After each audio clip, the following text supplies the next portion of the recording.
Hello everyone. I hope कि आप लोग ठीक होंगे। तो आज हम इकोनॉमिक्स का लेक्चर नंबर 32 देखेंगे और इस लेक्चर में हम काफ़ी कुछ देखने वाले हैं और ये लेक्चर काफ़ी एनालिटिकल भी होने वाला है with regard to deficit financing, trade deficit, balance of payment. तो इन चीज़ों को लेकर ये लेक्चर एनालिटिकल होगा, पर बेसिकली इस लेक्चर का जो मेन एजेंडा है वो हम ये समझेंगे कि आरबीआई हमारे देश में करेंसी की प्रिंटिंग किस बिहाफ पे करती है, ठीक है, ऑन व्हाट बेसिस। तो आरबीआई अर्लियर जो करेंसी प्रिंटिंग करती थी वो करती थी through proportional reserve system, but from 1956 onward RBI adopted minimum reserve system. तो ये कैसे काम करते हैं, तो प्रोपोर्शनल रिजर्व सिस्टम क्या था, मिनिमम रिजर्व सिस्टम क्या है। साथ ही साथ एक बात मैं आपको इस लेक्चर में और एक्सप्लेन करना चाहता हूँ, वो ये है कि जो कन्वर्टिबल मनी सिस्टम होता है, कन्वर्टिबल मनी सिस्टम के क्या फ़ायदे होते हैं, ठीक है। तो इन सारे चीज़ों को, और convertible money system sustainable model क्यों नहीं होता है करेंसी प्रिंटिंग के लिए, तो ये सारे एस्पेक्ट को हम समझेंगे। फिर साथ ही साथ हम देखेंगे कि जो एम नॉट की वैल्यू बढ़ी है प्री रिफॉर्म एरा वो किस वजह से था, पोस्ट रिफॉर्म एरा, और फिर बाकी जो भी एनालिसिस हैं उनको देखेंगे। तो हमारे लेक्चर का टॉपिक क्या है कि printing of currency.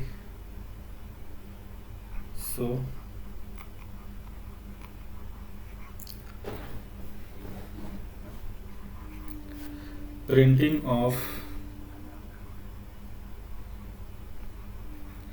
Currency notes by RBI, ठीक है। तो थोड़ा सा इसका हिस्टोरिकल बैकग्राउंड समझेंगे, उसके बाद फिर हम मिनिमम रिजर्व सिस्टम के बारे में समझेंगे। ओके, तो देखिए, till 1956, okay, so till 1956 RBI printed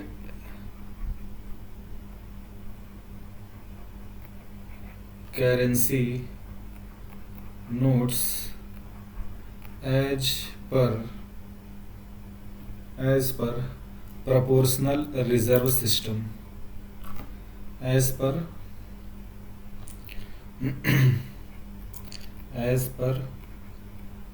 proportional reserve system. तो सबसे पहले सवाल यह है कि फिर ये प्रोपोर्शनल रिजर्व सिस्टम क्या था और इसको किसने इंट्रोड्यूस किया। ओके, तो थोड़ा सा ये हिस्टोरिकल बैकग्राउंड समझेंगे। तो देखिए, proportional reserve system was adopted in India, okay, on the recommendations of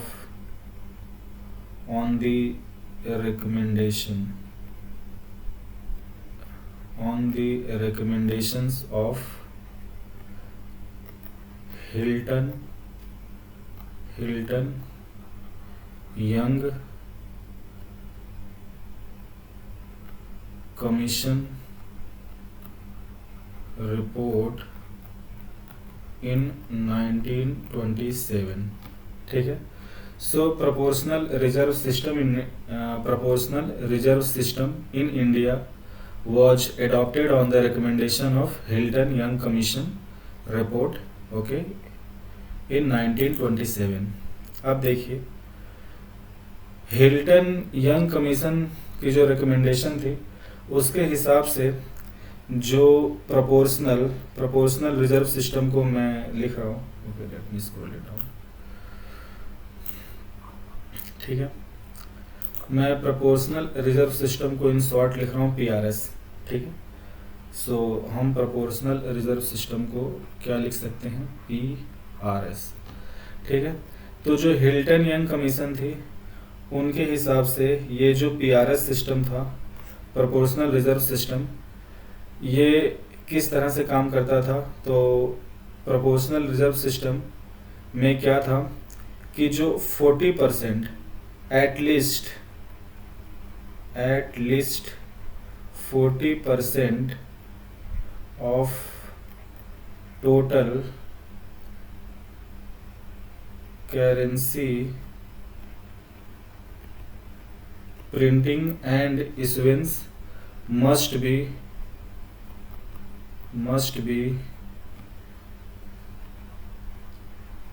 backed by gold and pound sterling. Okay, at least 40% of the total currency printing and issuance must be backed by gold and pound sterling. ठीक है, pound sterling was the currency of Britain and gold is a precious metal, mostly in gold. Okay, mostly in gold, rest of in pound sterling. तो proportional reserve system के अंतर्गत originally जो 1927 में adopt हुआ था, उसके अंतर्गत क्या था कि भारत में जो भी करेंसी प्रिंटिंग होगी, जो इंडिया में ब्रिटिश गवर्नमेंट थी, वो जो भी करेंसी प्रिंटिंग इंडिया में करेगी, at least 40% of the currency printing must be backed by gold and pound sterling, plus you can say that rest of 60% must be backed by government security or other approved security. So you can say that plus rest of 60% should be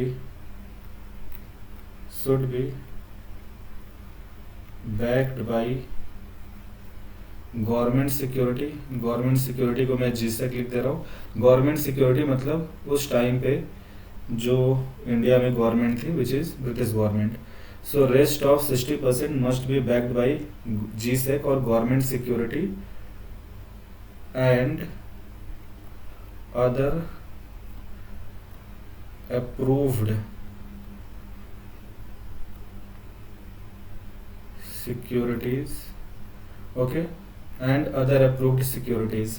ठीक है, तो proportional reserve system में क्या था कि जो भी total currency printing होगी उसका एटलीस्ट 40% गोल्ड से बैकिंग होनी चाहिए और रेस्ट ऑफ 60% हम जीसैक के बैकिंग पे प्रिंट कर सकते हैं, या अगर गवर्नमेंट किसी और सिक्योरिटी को अप्रूव करती है तो उस सिक्योरिटी के भी बैकिंग पे हम कर सकते हैं, but at least 40% must be printed against the gold. ठीक है, अब देखिए ये तो ओरिजिनल था, ये प्रोपोर्शनल रिजर्व सिस्टम ये 1927 का इसी फॉर्मेट में अडॉप्ट हुआ था, but this proportional reserve system was later amended. So this PRS system, so this proportional reserve system was later amended in 1948. ठीक है, and basically this amendment was brought into RBI Act 1934। और amendment के साथ क्या हो गया कि सब कुछ यही था कि प्रोपोर्शनल रिजर्व सिस्टम ही रहेगा, जो प्रोपोर्शनल रिजर्व सिस्टम है ये यही रहेगा, और 40% of the total currency at least 40% must be with gold and rest of 60% must be with GSec और अदर अप्रूव्ड सिक्योरिटी। बस चेंजेस क्या हुआ था, अमेंडमेंट के थ्रू क्या कर दिया गया था कि जो पहला कंपोनेंट है that is at least 40% of total currency printing must be backed by. अब देखिए बस एक माइनर चेंज हुआ था, वो था गोल्ड प्लस पाउंड स्टर्लिंग को हटाकर ये लिख दिया था कोई भी फॉरेन सिक्योरिटी, यानी सिर्फ ब्रिटिश करेंसी ही नहीं, डॉलर या और भी अगर कोई स्ट्रॉन्ग फॉरेन करेंसी है तो उसके बैकिंग में भी होगा। सो जो अमेंडमेंट था वो था कि at least 40% of total currency printing must be backed by gold plus foreign currencies, specially dollar. Okay, तो पाउंड स्टर्लिंग यही वो चीज़ थी जिसको अमेंड करके गोल्ड प्लस फॉरेन करेंसीज, तो स्पेशली डॉलर, पाउंड स्टर्लिंग भी चलेगा और भी अगर कोई स्ट्रॉन्ग करेंसी है लाइक फ्रैंक जो कि उस समय स्ट्रॉन्ग थी, अभी भी स्ट्रॉन्ग है, तो dollar, pound Stirling, okay, and other foreign currencies. और दूसरा कंपोनेंट सेम, और जो दूसरा कंपोनेंट होगा वो सेम रहेगा, that is rest of 60% must be backed by G Sec and other approved security. तो जो सेकेंड कंपोनेंट था वो सेम था। सो अमेंडमेंट है just change pound sterling to other foreign currencies specially the dollar. अब देखिए ये प्रोपोर्शनल रिजर्व सिस्टम जो था इसे आरबीआई ने कंटिन्यू किया till 1956। Again in 1956 RBI Act 1934 was again amended. Okay, so we can say that this proportional reserve system was continued till 1956. Now let's come into 1956. So again in 1956 RBI Act of 1934 was amended. Okay, again this act was amended, and because of this amendment now proportional reserve system was abolished. हमने proportional reserve system को क्या कर दिया, abolish कर दिया, and we adopted minimum reserve system, and RBI adopted minimum reserve system for currency printing. And from 1956 or 1957 onward RBI adopted minimum reserve system MRS. Okay, minimum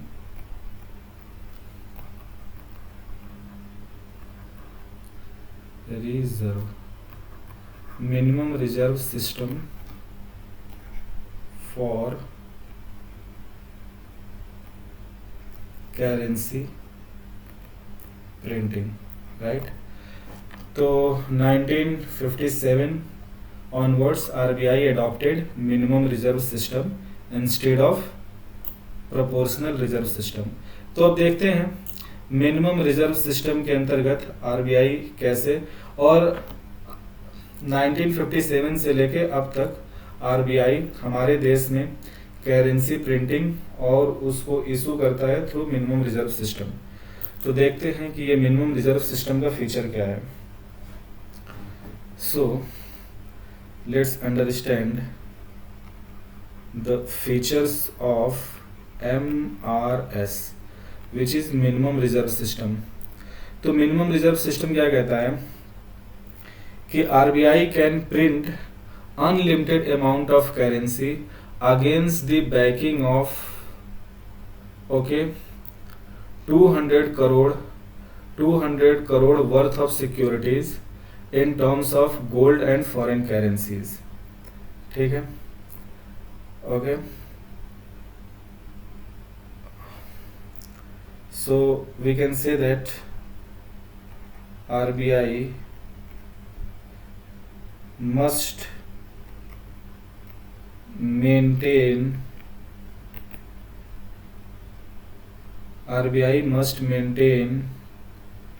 the minimum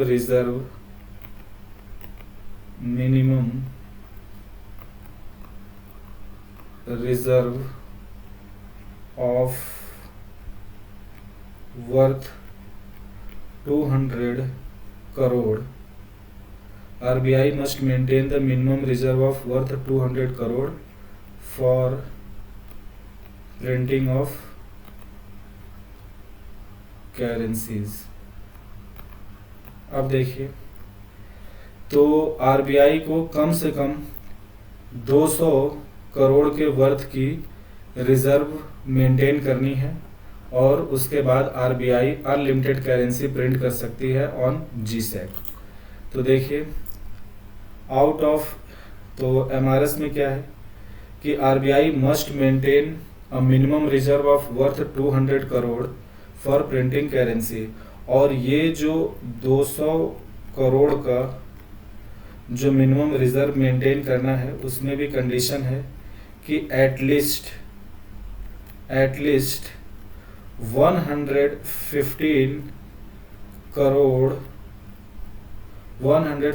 crore worth of gold must be present with RBI.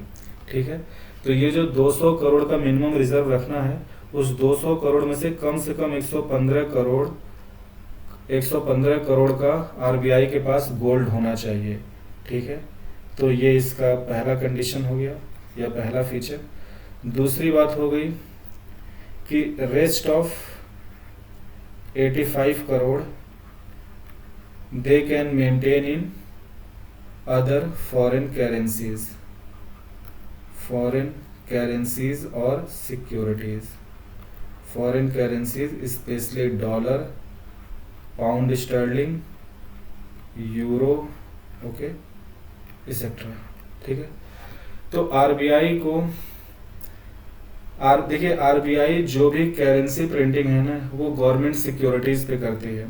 ठीक है, RBI can print unlimited amount of currency on the backing of government security. पर RBI को हर समय कम से कम 200 करोड़ का minimum reserve maintain करना ही पड़ेगा। ये एमआरएस की कंडीशन है, मिनिमम रिजर्व सिस्टम की। और ये जो 200 करोड़ का मिनिमम रिजर्व है, उसमें से एटलीस्ट 115 करोड़ वर्थ का गोल्ड होना चाहिए। रेस्ट ऑफ 85 करोड़ वो फॉरेन करेंसीज में मेंटेन कर सकते हैं। ठीक है, तो ये मिनिमम रिजर्व आरबीआई को मेंटेन करना होगा। और इस मिनिमम रिजर्व के बाद we can say that RBI can print unlimited amount of currency on the backing of government security. तो अगर आरबीआई ये जो 200 करोड़ का मिनिमम रिजर्व अगर ये फुलफिल करती है, तो after maintaining this minimum reserve RBI can print unlimited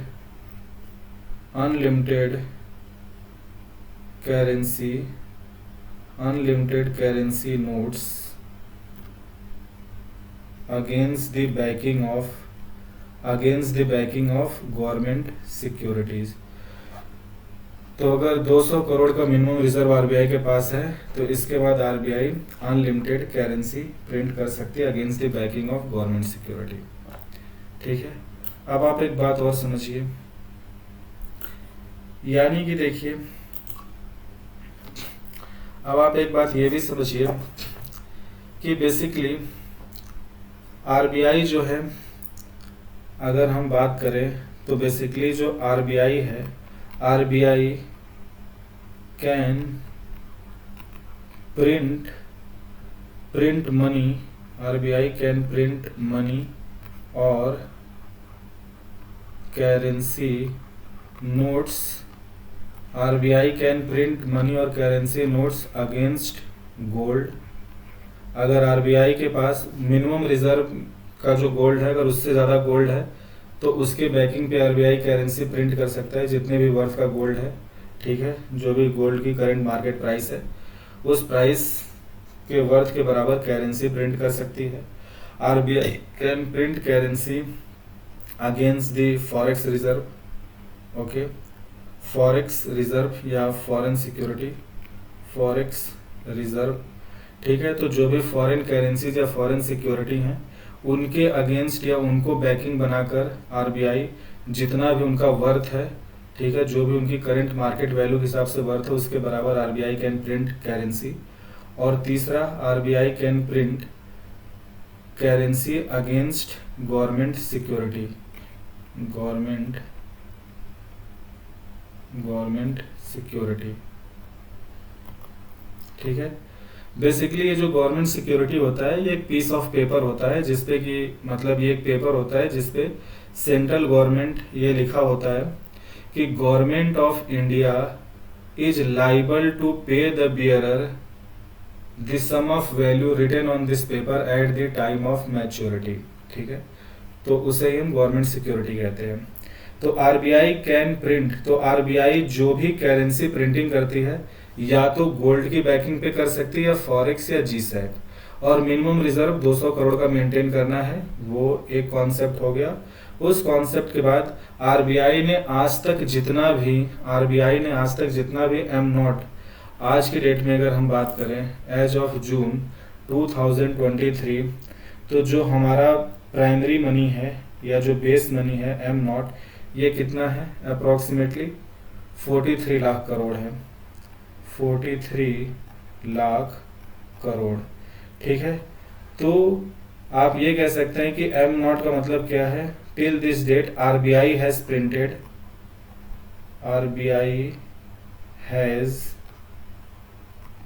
printed money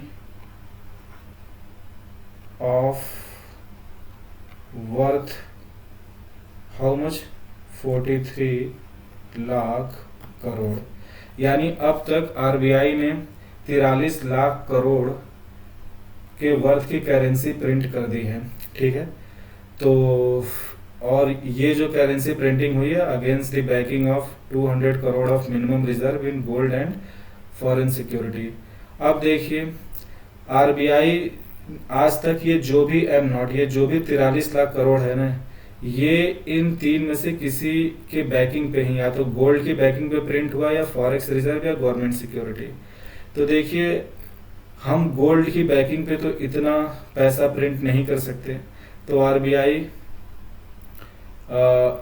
की गोल्ड रिजर्व तो मतलब सब्सटेंशियल है पर काफ़ी कम है as compare to this worth. Exact data मुझे याद नहीं है।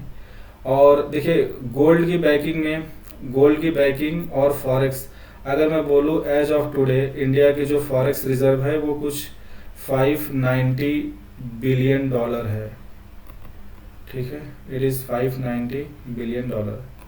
ठीक है, तो इतना है 590 बिलियन डॉलर अप्रोक्सीमेटली। तो 590 बिलियन डॉलर के वर्थ की हमारे पास करेंसी आरबीआई ने, मतलब जितनी भी वर्थ ऑफ दिस जितना भी वर्थ का फॉरेन करेंसीज के बराबर आरबीआई ने करेंसी प्रिंट किया है। जो भी आरबीआई के पास जितना भी गोल्ड रिजर्व है उसके बराबर आरबीआई ने करेंसी प्रिंट किया है। तो देखिए गोल्ड और फॉरेक्स अगर आप मिला भी लें तो इस 43 लाख करोड़ का एक बहुत छोटा ही हिस्सा आएगा, यानी कि 43 लाख करोड़ का जो सबसे बड़ा यानी majority of the portion of the money has been printed against government security. So we can say that RBI has printed most of M naught against backing of GSEC। ठीक है, तो फॉरेक्स रिजर्व 590 बिलियन डॉलर का है, gold reserve exact data मुझे नहीं पता है, पर अगर फॉरेक्स और गोल्ड दोनों मिला दे तो 43 लाख करोड़ का एक बहुत ही छोटा अमाउंट बना पाता है। तो most of the M not has been printed against the backing of GSEC। ठीक है, और देखिए अगर हमारा आरबीआई की फॉरेक्स रिजर्व बढ़ती है तो देखिए अगर आरबीआई इन तीन चीज़ों की बैकिंग पे करेंसी प्रिंट करती है तो देखिए अगर आरबीआई का गोल्ड रिजर्व बढ़ेगा, let me change the colour. अब देखिए अगर आरबीआई का जो गोल्ड रिजर्व है, अगर आरबीआई का गोल्ड रिजर्व बढ़ेगा तो उसके जितना भी अमाउंट बढ़ेगा उसके वर्थ की करेंसी प्रिंट होगी। यानी जब भी गोल्ड रिजर्व बढ़ेगा तो एम नॉट बढ़ेगा, जब भी हमारा फॉरेक्स रिजर्व बढ़ेगा तो हमारा एम नॉट बढ़ेगा। ये तो मैंडेटरी है। और अगर गवर्नमेंट आरबीआई को गवर्नमेंट सिक्योरिटीज़ इशू करती है, ठीक है, देती है, या आप कह लीजिए कि बेचती है, तो फिर जी सैक के बैकिंग पे, यानी अगर आरबीआई के पास गवर्नमेंट सिक्योरिटीज़ बढ़ती हैं, यानी आरबीआई ज़्यादा से ज़्यादा गवर्नमेंट सिक्योरिटी खरीदती है, तो एम नॉट बढ़ेगा, बिकॉज इस गवर्नमेंट सिक्योरिटी के बैकिंग पे RBI will print the currency. Alright, तो एम नॉट बढ़ता है अगर गोल्ड रिजर्व बढ़ जाए, फॉरेक्स रिजर्व बढ़ जाए, या फिर गवर्नमेंट अपनी सिक्योरिटी आरबीआई को इशू करे या बेचे, ठीक है, तो उसके बैकिंग पे एम नॉट प्रिंट होता है। तो ये तो हो गई करेंसी प्रिंटिंग। अब सबसे बड़ा क्वेश्चन ये है कि why do we need to back our currency printing by gold, ठीक है, गोल्ड या फॉरेन करेंसी से हम करेंसी प्रिंटिंग को क्यों बैक करना चाहते हैं। So the question is, so we can say, we can write here a question that why do we need backing of gold for printing of currencies, for printing currency notes. मैंने इस सवाल को solve, तो why do we need backing of gold और foreign currency और G Sec for printing of currency. देखिए, सबसे पहले बात कर लेते हैं why do we need gold. देखिए, अगर कोई भी देश कन्वर्टेबल मनी, अगर फुली कन्वर्टेबल मनी सिस्टम अपनाता है, इसका मतलब है कि उस देश ने आज तक जितना भी करेंसी प्रिंट किया है उस एम नॉट के वर्थ के बराबर उसके पास गोल्ड रिजर्व है। ओके, या फिर लेट्स कीप राइटिंग, अगर मान लीजिए कोई देश गोल्ड स्टैंडर्ड को अपनाती है, गोल्ड स्टैंडर्ड को अपनाने का मतलब है कि गोल्ड के बैकिंग पे उन्होंने अपनी करेंसी प्रिंट की है, ठीक है, या फिर हम ये कह लें कि अगर कोई देश फुली कन्वर्टेबल सिस्टम अपनाता है तो उसने जो भी अब तक करेंसी प्रिंट किया है उसकी जो मेजर है वो एम नॉट है। So this M naught is backed by equivalent worth of gold। अब आप बात समझिए कि देखिए, अगर किसी भी देश का M नॉट अगर उस वहाँ पे गोल्ड डिपॉजिट उस देश के सेंट्रल बैंक के गोल्ड डिपॉजिट के बराबर है, तो आप देखिए हम गोल्ड स्टैंडर्ड या गोल्ड की बैकिंग पे इसलिए करेंसी प्रिंटिंग करते हैं to check inflation. The main objective is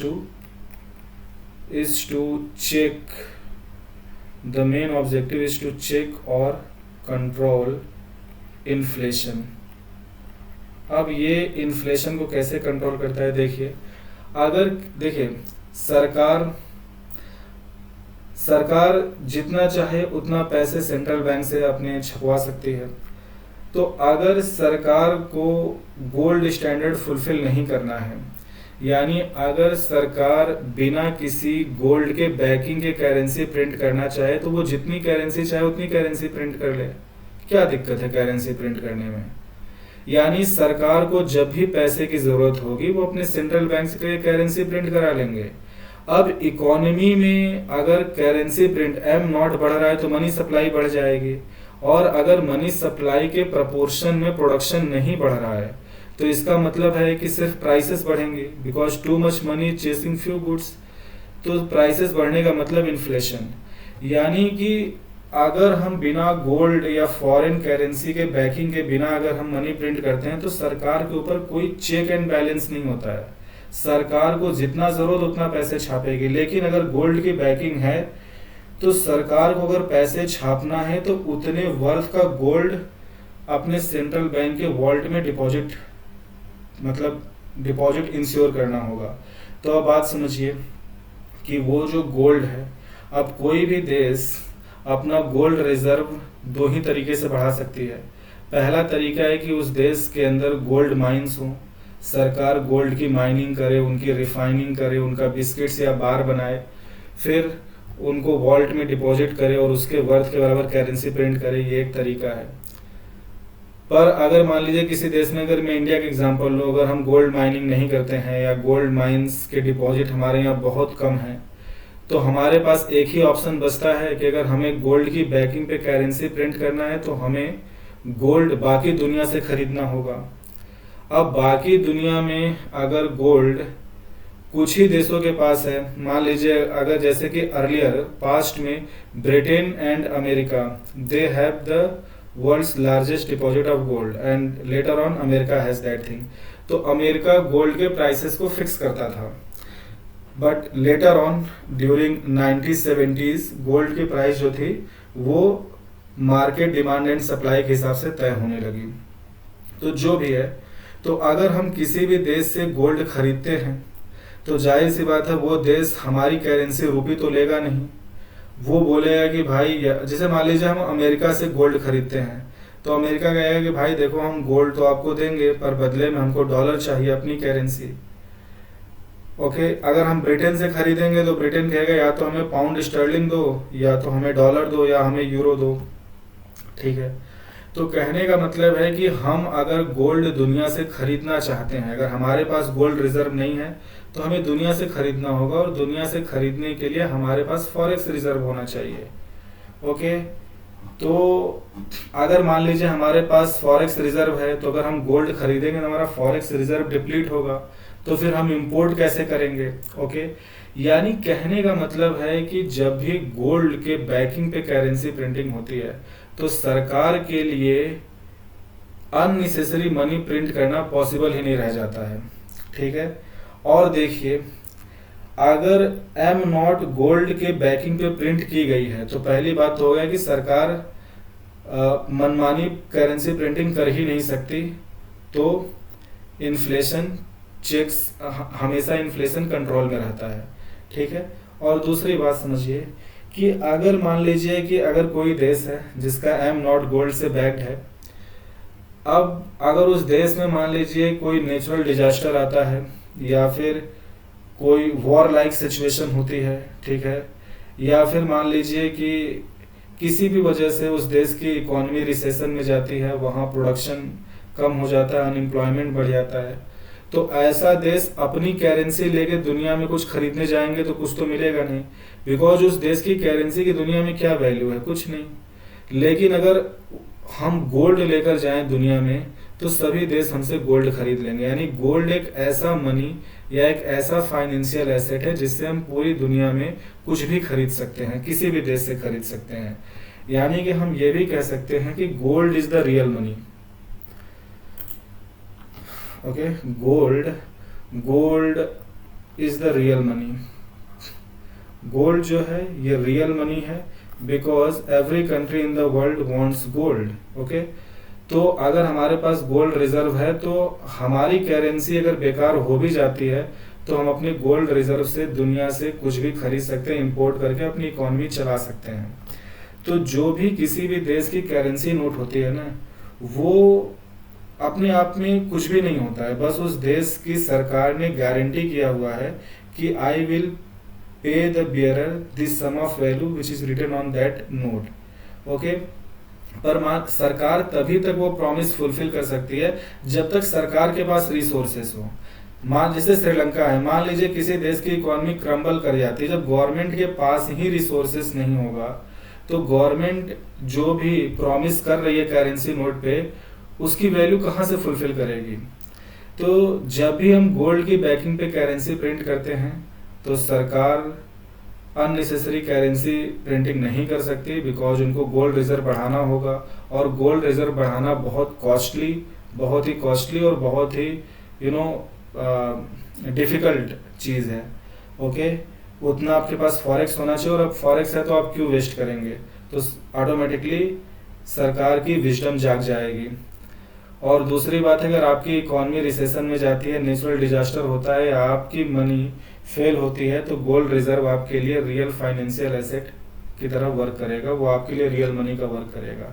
इसीलिए जब भी गोल्ड की बैकिंग पे हम करेंसी प्रिंटिंग करते हैं तो वो रोबस्ट मनी या वो मनी ज़्यादा वैल्यूएबल होती है या वो रियल मनी का फॉर्म लेती है, बिकॉज उसे हम गोल्ड से कन्वर्ट कर सकते हैं। ये तो बात हो गई। अब यहाँ एक और इम्पॉर्टेंट बात आती है, वो ये है कि फिर आज की डेट में पूरी दुनिया जो भी करेंसी प्रिंटिंग कर रही है वो या तो मिनिमम रिजर्व सिस्टम पे कर रही है या तो विदाउट एनी रिजर्व। यानी देखिए आज की डेट में most of the currency note in the world are fiat money. और मैंने टाइप्स ऑफ मनी में फिएट मनी का मतलब बताया था कि कोई भी चीज जिसे सरकार लीगल टेंडर मनी बना देती है, ठीक है, वो लीगल टेंडर मनी की तरह सर्व करने लगेगा। यानी सरकार जिस चीज को गारंटी कर देगी वो मनी बन जाएगा। ओके, तो आज की डेट में दुनिया भर में जो करेंसी नोट्स हैं वो फिएट मनी है। तो सवाल है कि फिर हमें फिएट मनी या मिनिमम रिजर्व सिस्टम पे क्यों आना पड़ा? तो देखिए जब भी कोई भी इकॉनमी प्रॉस्पर करती, कोई भी इकॉनमी बड़ा होती है, तो उस इकॉनमी में पैसे की ज़रूरत बढ़ती है।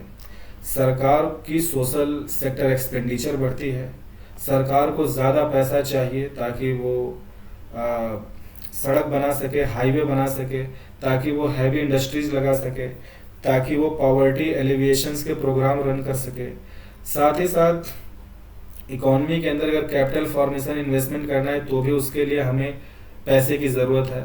तो जैसे इकॉनमी प्रॉस्पर करती है we need more and more money, और उतना सारा करेंसी की जो हमें रिक्वायर्ड है उसकी प्रिंटिंग अगर हम गोल्ड की बैग, तो उतना सारा गोल्ड हम कहाँ से लाएंगे?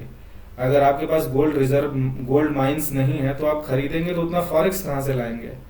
तो फिजिबल ही नहीं होता है लॉन्ग टर्म में करेंसी प्रिंटिंग करना on the backing of gold. तो इसीलिए हर कंट्री या तो फिएट मनी सिस्टम को अपनाती है या तो मिनिमम रिजर्व सिस्टम के थ्रू अपना करेंसी प्रिंटिंग करना शुरू करती है। लेकिन at the same time they measure their monetary aggregates की जो भी उनका एम नॉट है और जो उनके देश में बैंकों की क्रेडिट क्रिएशन कैपेसिटी है जो कि मनी मल्टीप्लायर है, उससे जो मनी सप्लाई बन रही है ना, सेंट्रल बैंक का काम है कि उसको ऑप्टिमल रखना, यानी उसे इतना रखना जितना उस देश में गुड्स एंड सर्विसेज प्रोड्यूस हो रही हैं उनके एक प्रपोर्शन में रखना। तो उससे क्या है कि इन्फ्लेशन हमेशा चेक में रहेगा, ओके, इन्फ्लेशन कंट्रोल में रहेगा। और इसी तरह से अगर हम मनी सप्लाई को ऑप्टिमल रखते हैं यानी गुड्स एंड सर्विसेज के प्रोडक्शन के वैल्यू के इक्वलेंट या उसके आसपास रखते हैं तो हमारा इन्फ्लेशन कंट्रोल में रहता है। और अगर कोई देश इस तरह से अपना इकोनॉमिक सिस्टम रन कर रहा है तो वो मिनिमम रिजर्व सिस्टम या फिएट मनी के साथ भी बिल्कुल स्मूथली रन कर सकता है। तो ये तो हो गई कि गोल्ड की बैकिंग ज़रूरत क्यों पड़ती है, प्रॉब्लम्स क्या आती हैं। तो गोल्ड की बैकिंग से जो बेनिफिट है वो inflation control, gold is a real money.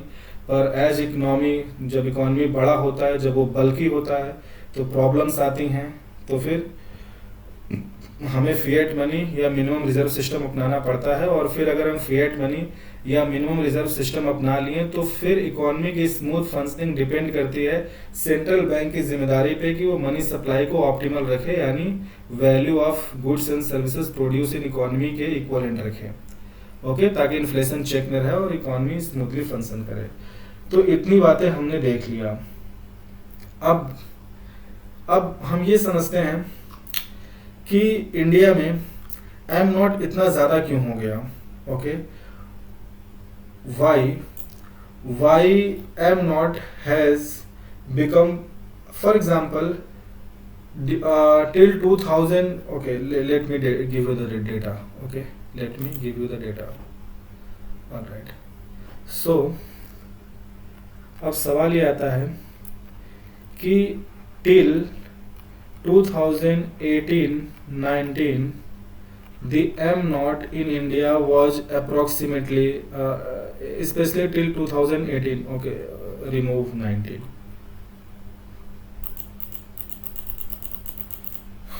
okay, till 2018 the value of the measure of M naught in India was 30 lakh crore, okay, 30 lakh CR, and as of June 2023 the value of the measure of M naught is 43 lakh crore. तो भाई Why this M0 has increased so much? Because our economy is becoming bulky.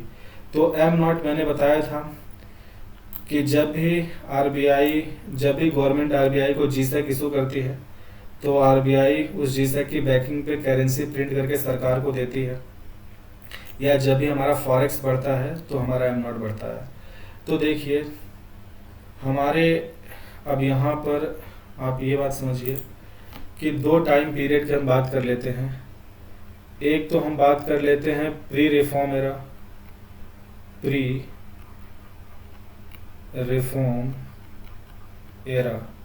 जो कि है before 1991। Okay, सो हम 1991 के पीछे जा रहे हैं। और एक है पोस्ट रिफॉर्म एरा, यानी कि 1991 टिल 2023 की बात कर रहे हैं, ठीक है। और रिफॉर्म से मेरा मतलब है LPG reform, that was liberalisation, privatisation and globalisation. अब ये एलपीजी रिफॉर्म क्या था, ये डिटेल में मैं आपको आगे पढ़ाऊंगा। ओके, तो देखिए प्री रिफॉर्म एरा में जो हमारा M0 बढ़ा था, it was because of deficit financing during during pre-reform era this M0 has increased due to deficit financing of government of India, ठीक है, due to deficit financing of government of India.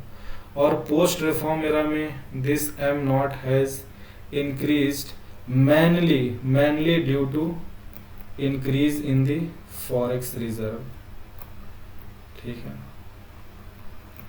So pre-reform era में M0 increased because of deficit financing of government and post-reform era में due to increase in the forex reserve। तो अब थोड़ा देखते हैं कि डेफिसिट फाइनेंसिंग से क्या मतलब है, डेफिसिट फाइनेंसिंग की वजह से कैसे M0 बढ़ा। सो लेट्स सी, देखिए डेफिसिट फाइनेंसिंग से पहले हम ये समझते हैं कि फिस्कल डेफिसिट क्या होता है।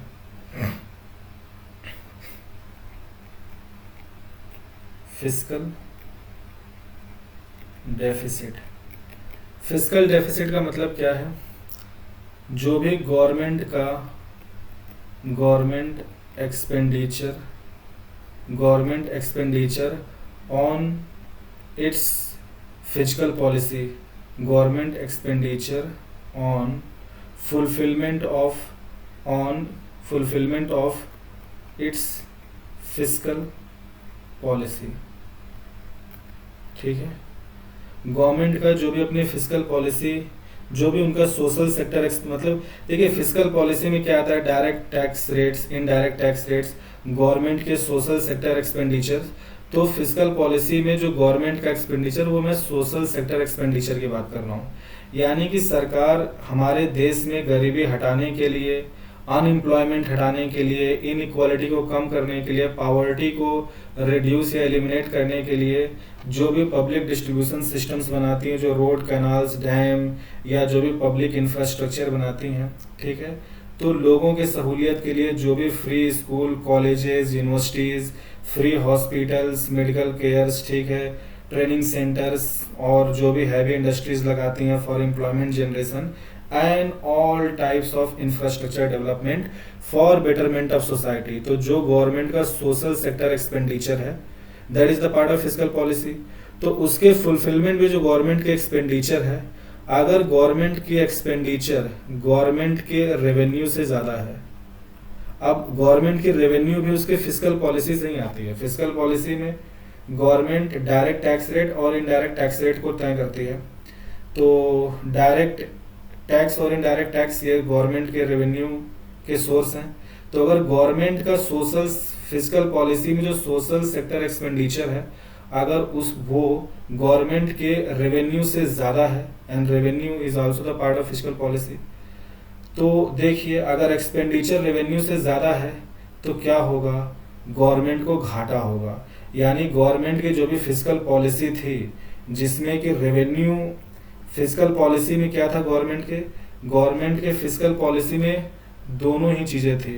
पहला था एक्सपेंडिचर पॉलिसी। देखिए गवर्नमेंट की जो भी फिजिकल पॉलिसी होती है ना, इसके दो पार्ट होते हैं। पहला पोर्शन होता है एक्सपेंडिचर पॉलिसी या सोशल सेक्टर एक्सपेंडिचर पॉलिसी, ठीक है। और दूसरा होता है रेवेन्यू पॉलिसी, ठीक है। रेवेन्यू पॉलिसी से मेरा मतलब है जो भी डायरेक्ट टैक्स रेट और इनडायरेक्ट टैक्स रेट, तो जो भी टैक्सेशन के थ्रू गवर्नमेंट रेवेन्यू करती है। तो फिजिकल पॉलिसी में जो भी एक्सपेंडिचर था, अगर रेवेन्यू से ज़्यादा हो गया तो गवर्नमेंट ने जो भी फिजिकल पॉलिसी बनाई थी, उस फिजिकल पॉलिसी पे गवर्नमेंट को घाटा हुआ है यानी गवर्नमेंट को वो डेफिसिट हुआ है, यानी सरकार के पास पैसा कम पड़ गया, ठीक है। सरकार ने खर्च ज़्यादा कर दिया, आमदनी कम हुई, तो जितनी आमदनी हुई है उतना सरकार खर्च। अब देखिए फिजिकल पॉलिसी का जो एक्सपेंडिचर प्रोग्राम है ये सरकार पहले से बना लेती है। जो रेवेन्यू आया है, अगर वो रेवेन्यू इन सारे एक्सपेंडिचर प्रोग्राम को पूरा नहीं कर सकता तो उनको पूरा करने के लिए सरकार को पैसा चाहिए। अब सरकार को वो जो एक्स्ट्रा पैसा चाहिए, यानी इस फिजिकल डेफिसिट को भरने के लिए जो पैसा चाहिए, वो आरबीआई से करेंसी प्रिंट करा के करते थे। और जब भी सरकार अपनी फिजिकल डेफिसिट को भरती है आरबीआई से करेंसी प्रिंटिंग कराकर, तो इस प्रोसेस को हम बोलते हैं डेफिसिट फाइनेंसिंग, ठीक है। तो अब हम देखते हैं कि डेफिसिट फाइनेंसिंग होता कैसे वर्क करता है, ठीक है। तो देखिए आरबीआई गोल्ड, फॉरेन करेंसी और जीसैक के बैकिंग पे करेंसी प्रिंट करती है। अगर सरकार को अपनी फिजिकल डेफिसिट भरनी है, ठीक है, ताकि जो गैप है एक्सपेंडिचर प्रोग्राम के लिए वो फुलफिल हो सके, तो गवर्नमेंट करेगी क्या, गवर्नमेंट ऑफ इंडिया क्या करेगी कि अपनी गवर्नमेंट सिक्योरिटी आरबीआई को देगी। और मैंने बोला जीसैक एक पेपर है जिस पे लिखा होता है government of India is liable to pay the bearer the sum of value written on it at the time of maturity. तो गवर्नमेंट ऑफ इंडिया अपनी जीसैक दे देगी आरबीआई को। अब आरबीआई क्या कर लेगी कि इस जीसैक को रख लेगी, और जब ये जीसैक मैच्योर हो जाएगा तो इस जीसैक पे जो वर्थ लिखी है वो गवर्नमेंट को देनी होगी, विद आरबीआई इस पे कुछ इंटरेस्ट रेट भी चार्ज करता है, ठीक है। तो अब देखिए आरबीआई ने जीसैक लिया और इस जीसैक के वर्थ के बराबर करेंसी प्रिंट करेगा, ठीक है। और आरबीआई गवर्नमेंट से जीसैक लेकर, अब देखिए यूजुअली देखिए यहाँ पे मैंने गड़बड़ कर दिया। गवर्नमेंट जो आरबीआई को जीसैक देती है, अगर आरबीआई इस जीसैक के ऊपर करेंसी प्रिंटिंग करती है तो जितना जीसैक पे वर्थ लिखा है उतना करेंसी प्रिंट करके गवर्नमेंट को दे देती है, ओके। लेकिन अगर वो डेफिसिट फाइनेंसिंग किसी दूसरे बैंक के थ्रू करवाती है तो फिर इस जीसैक की डिस्काउंटेड वैल्यू गवर्नमेंट को मिलती है, वो मैं बताऊंगा आगे। तो गवर्नमेंट ने जीसैक आरबीआई को दिया, आरबीआई ने इस जीसैक के बराबर पैसा प्रिंट, मान लीजिए इस जीसैक की वर्थ थी 100 करोड़, ठीक है। तो आरबीआई ने 100 करोड़ करेंसी प्रिंट करके गवर्नमेंट को दे दिया, क्योंकि RBI is functioning on the behalf of government, या आप कह सकते हैं RBI is the bank of government, ठीक है, या गवर्नमेंट का इंस्टीट्यूशन है। तो आरबीआई ने इस जीसैक को रख लिया और 100 करोड़ गवर्नमेंट को दे दिया, and this government is liable to pay RBI this worth at the time of maturity, ठीक है। अब देखिए अब ये 100 करोड़ सरकार के पास आ गया और इस 100 करोड़ से सरकार रिसोर्सेज खरीदेगा और जो एक्सपेंडिचर मीट नहीं हो पा रही तो उनको मीट करेगा। तो ये जो प्रोसेस है इसी को हम बोलते हैं deficit financing. This is known as deficit financing, ठीक है, यही होता है डेफिसिट फाइनेंसिंग।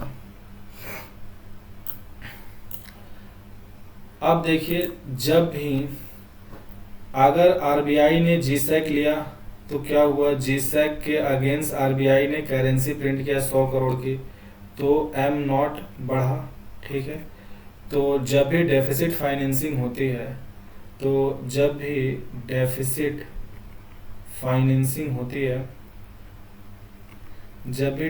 फाइनेंसिंग होती है तो हमारा एम नॉट बढ़ता है, और अगर हमारा एम नॉट बढ़ रहा है तो मनी सप्लाई क्या होता है, it is equal to M not into money multiplier. तो अगर एम नॉट, सॉरी ये कैपिटल होगा, वाई एम राइटिंग स्मॉल।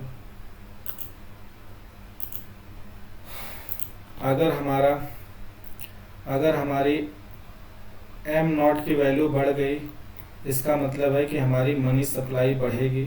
और देखिए, जब भी मनी सप्लाई बढ़ती है तो लोगों की परचेजिंग पावर, पीपी मतलब परचेजिंग पावर बढ़ती है। परचेजिंग पावर बढ़ने का मतलब एग्रीगेट डिमांड बढ़ना, और अगर एग्रीगेट डिमांड बढ़ रहा है पर सप्लाई नहीं बढ़ रही है because of supply side constraint, तो क्या होगा, डिमांड बढ़ने से प्राइसेस बढ़ेंगे। प्राइसेस का बढ़ जाना ही तो इन्फ्लेशन कहलाता है।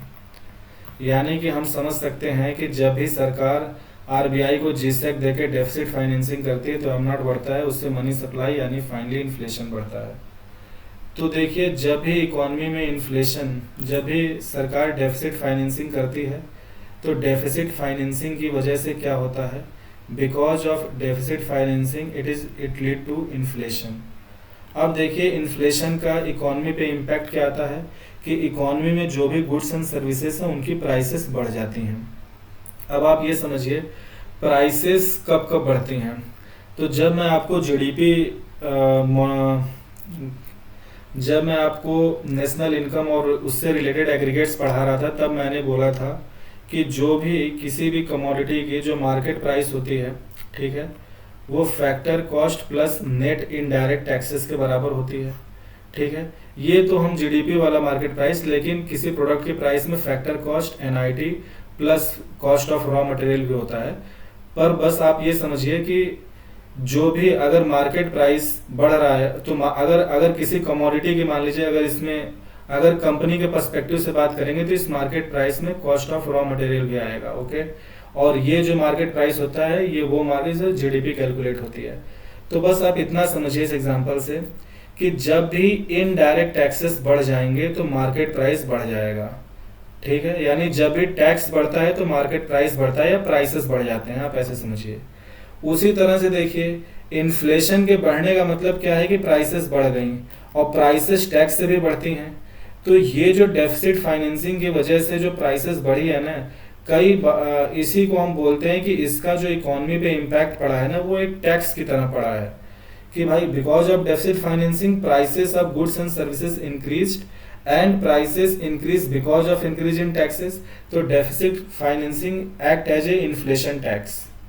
सो deficit financing act as a inflation tax. ठीक है, ये इंपॉर्टेंट टर्म है। ठीक है, तो जो डेफिसिट फाइनेंसिंग का जो इम्पैक्ट होता है वो क्या होता है, इन्फ्लेशन से प्राइसेस बढ़ती हैं, और जो भी गुड्स एंड सर्विसेज की प्राइसेस बढ़ती हैं वो इनडायरेक्ट टैक्स है, टैक्सेस बढ़ने से। तो जो इन्फ्लेशन का इम्पैक्ट है या डेफिसिट फाइनेंसिंग का जो इम्पैक्ट है प्राइसेस के ऊपर, हम उसको इन्फ्लेशन टैक्स कहते हैं। ठीक है, तो प्री रिफॉर्म एरा में तो because of deficit financing prices am not has increased.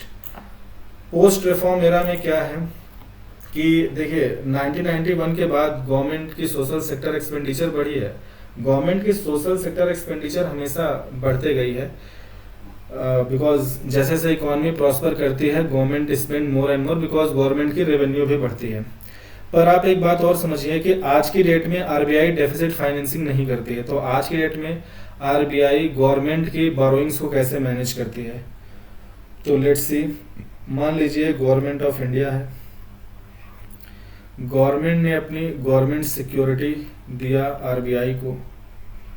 ठीक है, आरबीआई क्या करेगी, RBI through open market operation, OMO, मैं यहाँ पे OMO लिख दे रहा हूँ। ठीक है, अब ये ओपन मार्केट ऑपरेशन क्या होता है, ये आरबीआई के मॉनेटरी पॉलिसी का इंस्ट्रूमेंट है। ये मैं आपको डिटेल में आगे पढ़ाऊंगा, बस आप यहाँ ब्रीफली समझिए कि जब भी गवर्नमेंट अपनी गवर्नमेंट सिक्योरिटी, मान लीजिए 100 करोड़ का है, 100 CR, गवर्नमेंट ने 100 करोड़ की जीसेक दिया आरबीआई को। आरबीआई ने, अब ओपन मार्केट ऑपरेशन में क्या होता है कि आरबीआई जो है गवर्नमेंट सिक्योरिटी को फाइनेंशियल मार्केट में, यानी बैंक्स को या फाइनेंशियल इंस्टीट्यूशंस को, या तो गवर्नमेंट सिक्योरिटी बेचती है या खरीदती है।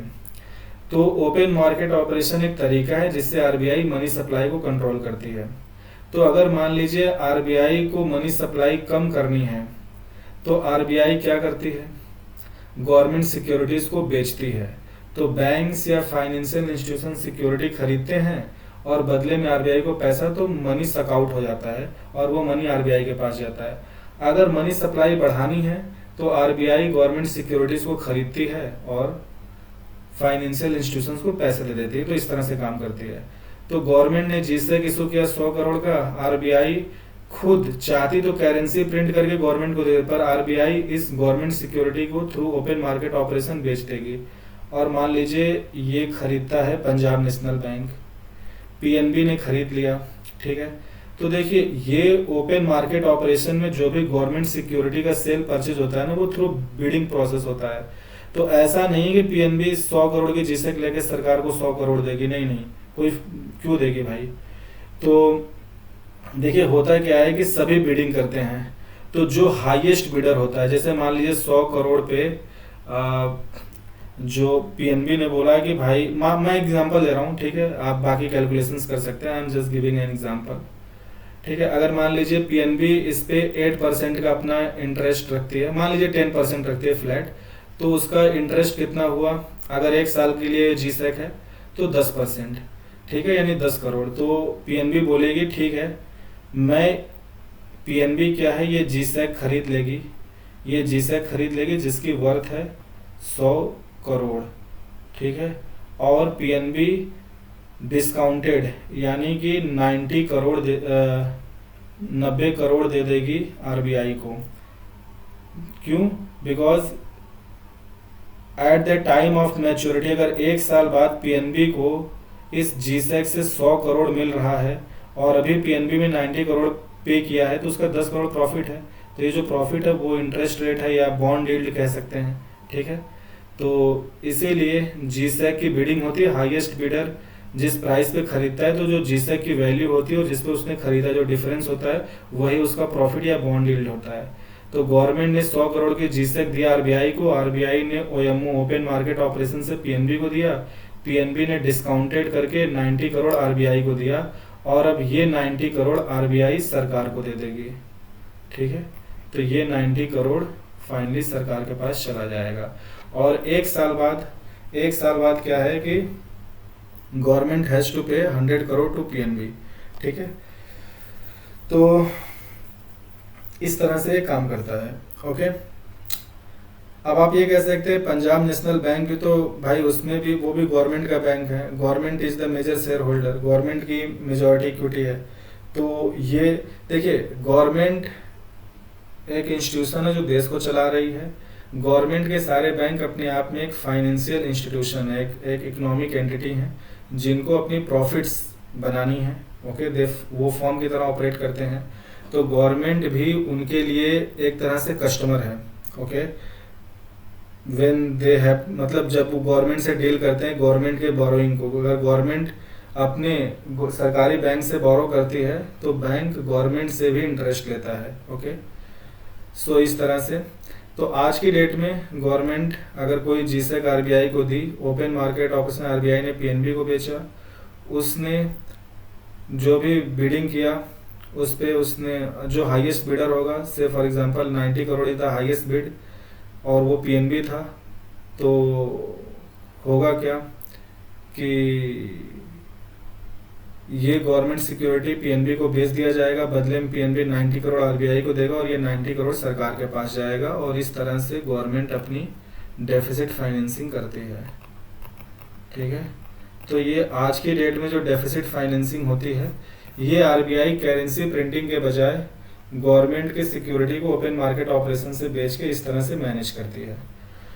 तो ये तो पोस्ट रिफॉर्म एरा की बात होगी। लेकिन पोस्ट रिफॉर्म एरा में देखिए क्या हुआ, आफ्टर 1991 ऑनवर्ड्स हमारा फॉरेक्स रिजर्व काफ़ी बढ़ा, फॉरेक्स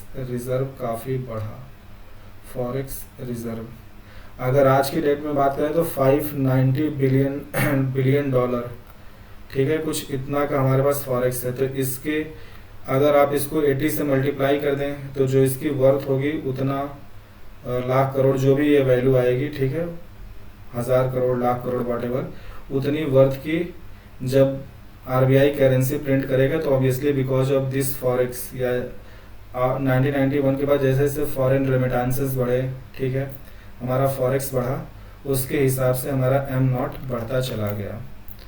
तो प्री रिफॉर्म एरा में डेफिसिट फाइनेंसिंग था, पोस्ट रिफॉर्म एरा में डेफिसिट फाइनेंसिंग तो ओपन मार्केट ऑपरेशन से, sale and purchase of G sec से तो मैनेज हो गया, पर because of increase in forex M naught increases. तो इतनी सारी बातें हमने कर ली, ठीक है। तो देखिए एक बात और समझिए, सरकार अगर सोशल सेक्टर एक्सपेंडिचर को बढ़ाती है तो नो डाउट इकोनॉमिक डेवलपमेंट होता है, सोशल वेलफेयर बढ़ता है, पर डेफिसिट फाइनेंसिंग की वजह से अगर करेंसी की प्रिंटिंग होती है तो इन्फ्लेशन बढ़ता है, तो वो उसका डिसएडवांटेज है, और एडवांटेज क्या हुआ, इकोनॉमिक डेवलपमेंट बढ़ेगा। तो इतनी सारी चीज़ें हमने पढ़ लिया आज के लेक्चर में। तो अब एक रिकैप कर लेते हैं कि आज हमने क्या क्या पढ़ा। Let's have a recap. तो हमारा आज का एजेंडा था कि आरबीआई करेंसी नोट्स की प्रिंटिंग किस तरह से करती है। तो पहले हमने हिस्टोरिकल बैकग्राउंड देखा कि 1956 से पहले आरबीआई, मतलब 1956 तक आरबीआई प्रोपोर्शनल रिजर्व सिस्टम को इस्तेमाल करती थी। ये आइडिया था हिल्टन यंग कमीशन के रिकमेंडेशन के हिसाब से, ओके। और जो भी प्रोपोर्शनल रिजर्व सिस्टम को हिल्टन यंग कमीशन ने जो रिकमेंड किया था, वो जो था मैंने आपको पढ़ाया। 1948 में आरबीआई एक्ट 1934 अमेंड होता है और प्रोपोर्शनल रिजर्व सिस्टम सेम रहता है, बस पाउंड स्टर्लिंग को हटाकर हम फॉरेन करेंसीज कर देते हैं ये अमेंडमेंट के थ्रू।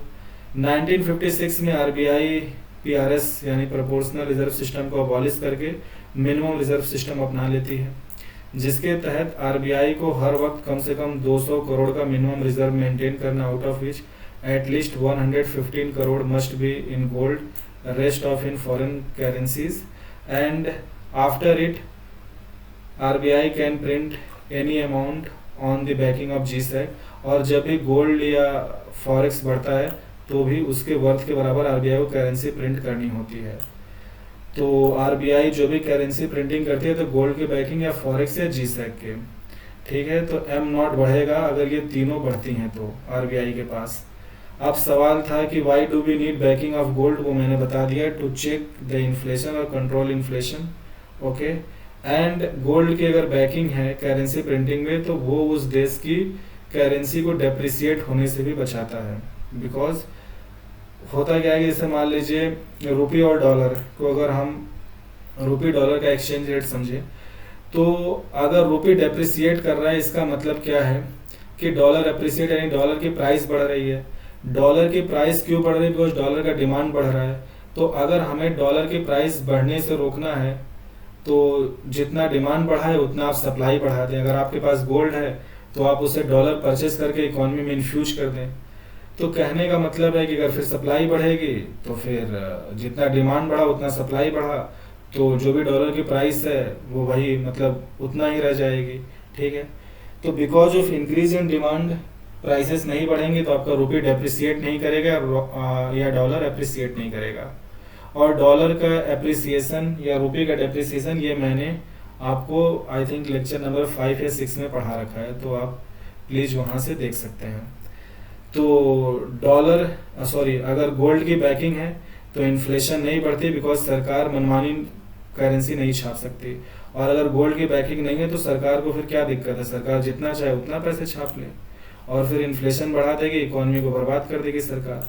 और फिर गोल्ड रियल मनी है, अगर आपकी इकोनॉमी किसी तरह से क्रम्बल करती है या सरकार के रिसोर्सेज डिप्लीट हो जाते हैं, कोई नेचुरल डिजास्टर होता है, कैलेमिटी आती है या वॉर हो जाता है आप पे, या आपकी इकोनॉमी ठप हो जाती है, कुछ भी होता है, तो आप गोल्ड बेच के दुनिया भर से चीज़ें इंपोर्ट करके अपनी तरक्की कर सकते हैं, चीज़ों को ठीक कर सकते हैं, because gold is the real money. पर प्रॉब्लम क्या होती है, एज इकोनॉमी बिकम बल्कि you need more and more money, so that you have to like remove this system.